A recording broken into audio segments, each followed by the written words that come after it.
Dancing Queen.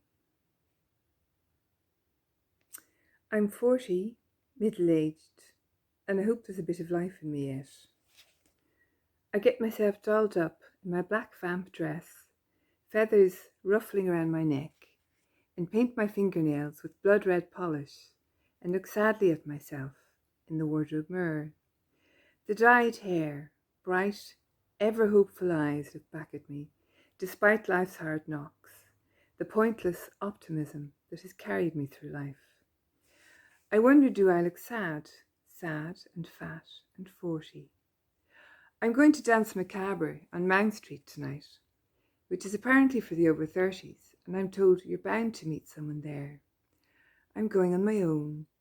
I was there once with a friend, and I tried to enjoy myself, but she's gone on holidays to Greece. I just want to hear the pound of disco music again, feel once again that flicker of expectation, the hope of meeting somebody that is probably more satisfying than any possible reality. My husband is asleep, drunk, downstairs on the sofa.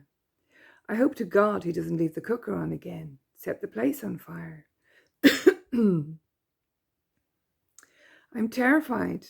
I came in last night and he was stretched on the floor, comatose. I can't bring my friends home now. Can't risk it because I don't know what state he'll be in. Everybody's advising me to get a barring order. Excuse me. I have to do something to save myself because I'm going mad. I put on some perfume, look sadly around me. The evening sun is slanting in the window, and faintly in the distance, I can hear kids on the estate, playing and laughing. I look at myself again. I'm not exactly a beauty, and I've no money. Gave up work when I got married. He doesn't give me a bob. So I get most of my clothes in second-hand clothes shops. Not the fancy designer shops, the mid-range charity shops. And I don't look too bad. Not that I go anywhere now, meet a friend now and then for coffee, but they're all married with kids, have their own lives. Still,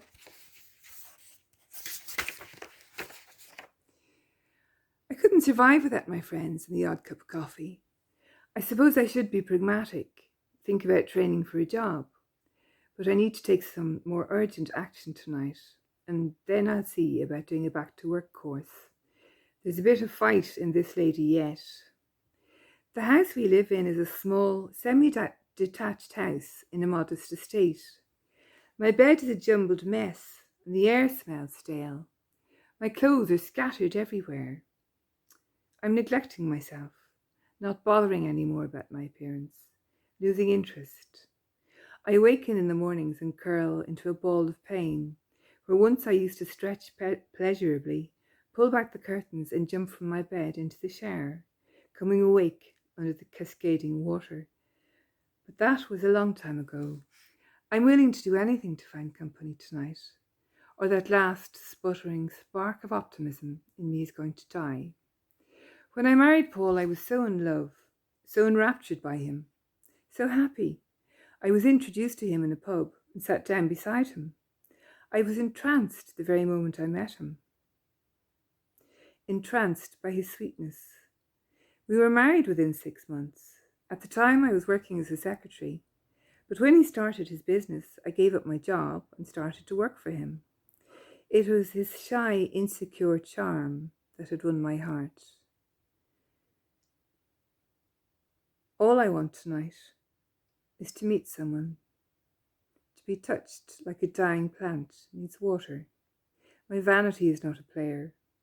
I do not need to be desired. I want to wrap my arms and legs around another body because something inside me is dying, the very spark of life.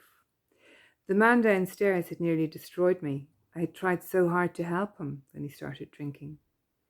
I had broken my back trying to put things right, feeling so sorry for him. But he was incapable of ever considering me or anyone else but himself. So I suppose I let him walk all over me, and I'm not proud of that. It wasn't really his drinking that finally bothered me.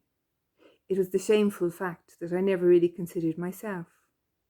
Now perhaps it was too late. Tonight I knew I would crawl like a wounded animal into anyone's bed.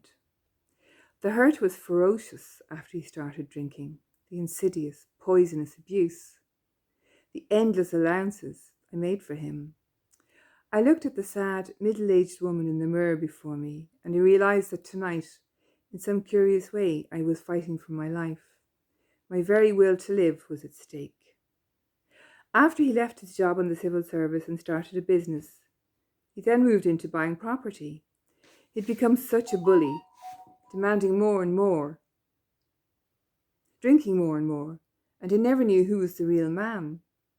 Power and influence had somehow driven him insane, and the shy, insecure, sensitive man had completely disappeared to be replaced by a tyrant and a bully. It was as if, in overcompensating for an inferiority complex, he'd begun throwing his weight about, working out some unresolved rage. He had always been careful with money, but he became meaner and more grasping as he got richer and richer. I did everything I could to help him to put things right, because I so desperately wanted to.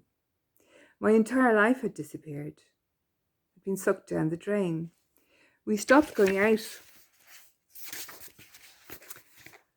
as a couple and stopped going to the theatre or the cinema, and I never went anywhere. I became so lonely. We stopped mixing. Nobody invited us to dinner parties anymore, and he just spent the nights in the pub and, no doubt, occasionally picking up some young woman in Leeson Street, impressed because he owned property. Finally, it had all gone from under him, and he would stagger home from one of his forays into town, his eyes bleary and bloodshot, and collapse across my bed until we got separate bedrooms. I felt so humiliated, felt so pitied by people, mutual friends who knew he was playing around, that I had gradually reconciled myself to this horror. We never had a child, which would have been some compensation, and he never became violent. The violence was emotional, the worst kind of violence, the one that completely corrodes. I looked into my eyes again, tried to smile, and the light in my eyes flickered. I used to be able to give that "come hither" look, but now I haven't a shred of confidence. I wearily applied another layer of mascara and thought about making an appointment with a beautician, but I haven't a bob. Anyway, a few vodkas would see me right tonight. And drunken, separated men aren't too fussy, nursing their own wounds and battle scars from failed relationships and broken marriages, probably just looking for a bit of comfort too. I wondered, had Paul ever loved me, and wondered what was love, and was love ever real? There was only one truth, the truth in my own heart.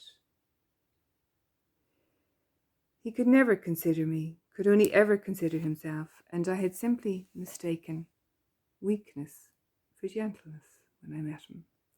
I had ended up married to a bully and a thug, but I had once truly loved him, and I knew that the only way to rescue that love was to walk away, to dance.